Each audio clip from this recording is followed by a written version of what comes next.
Middle ഈസ്റ്റിൽ മുഴുവൻ യുദ്ധം വ്യാപിക്കുന്നു. ഗസ വെടിനിർത്തലോടെ ആശങ്കയുടെ കാർമേഘം മിഡിൽ ഈസ്റ്റിൻ്റെ ആകാശത്തു നിന്ന് ഒഴിഞ്ഞു നിന്നിരുന്നു. ഇവിടെ വീണ്ടും വെടിമുഴക്കം നിറയുന്നു. ഗസയിൽ മാത്രമല്ല യമനിലും ലെബനനിലുമെല്ലാം ആക്രമണം വ്യാപിച്ചിരിക്കുന്നു. ഇസ്രായേൽ മാത്രമല്ല യുഎസും ആക്രമണത്തിൽ നേരിട്ട് പങ്കെടുത്തിരിക്കുന്നു. ഹൂതികളും ഹിസ്ബുള്ളയും ഹമാസും ഇറാനുമെല്ലാം വെല്ലുവിളിയുമായി കളം നിറയുന്നു. ആശങ്കയോടെയാണ് ലോകം പുതിയ സംഭവ വികാസങ്ങളെ നോക്കിക്കാണുന്നത്.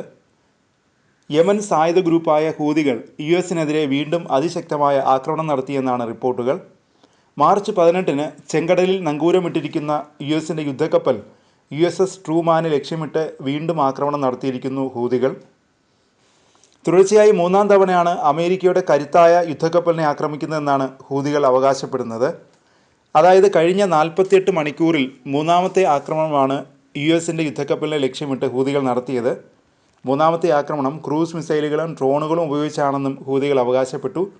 2 മിസൈലുകളും 2 ഡ്രോണുകളുമാണ് USS ട്രൂമാനെ ലക്ഷ്യമിട്ട് പറന്നതെന്നാണ് റിപ്പോർട്ടുകൾ പറയുന്നത്. 3-ാമത്തെ ആക്രമണത്തിൽ ഒരു അൺമാൻഡ് US ഡിസ്ട്രോയർ കൂടി ലക്ഷ്യമിട്ടതായും ഹൂതികൾ അവകാശപ്പെട്ടു.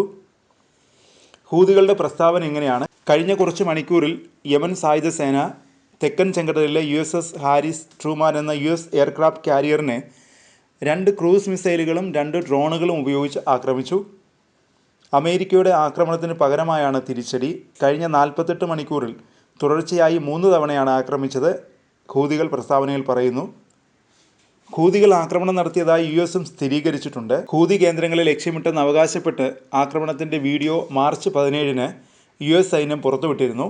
യമൻ സായുധ ഗ്രൂപ്പിന് നേരെയുള്ള ആക്രമണം തുടരുമെന്ന് US പ്രഖ്യാപിച്ച് 2 ദിവസം പിന്നിടുമ്പോഴാണ് വീണ്ടും ആക്രമണങ്ങൾ നടത്തിയത്. യമനിലെ US ആക്രമണത്തിൻ്റെ ഭീകരത വെളിപ്പെടുത്തുന്ന വീഡിയോ അതിനിടെ പുറത്തു വന്നു. കഴിഞ്ഞ കുറച്ച് ദിവസങ്ങളായി ഇറാൻ്റെ പിന്തുണയുള്ള ഹൂതികളും യുഎസും തമ്മിലുള്ള സംഘർഷം തുടരുകയാണ്. ഹൂതികളുടെ ചെങ്കടൽ ആക്രമണത്തിന് പകരമായാണ് ഈ ആക്രമണങ്ങൾ നടത്തിയതെന്നാണ് US അവകാശപ്പെടുന്നത്. അതിനിടെ ഗസയിൽ വീണ്ടും സമ്പൂർണ്ണ ആക്രമണം തുടങ്ങി. ജനുവരി 19-ന് വെടിനിർത്തൽ നിലവിൽ വന്ന ശേഷം നടന്ന ഏറ്റവും വലിയ വ്യോമാക്രമണത്തിനാണ് നിലവിൽ ഗസ സാക്ഷ്യം വഹിക്കുന്നത്. ഇസ്രായേൽ നടത്തിയ വ്യോമാക്രമണത്തിൽ 24 മണിക്കൂറിൽ മാത്രം 100ഓളം പേരാണ് കൊല്ലപ്പെട്ടത്.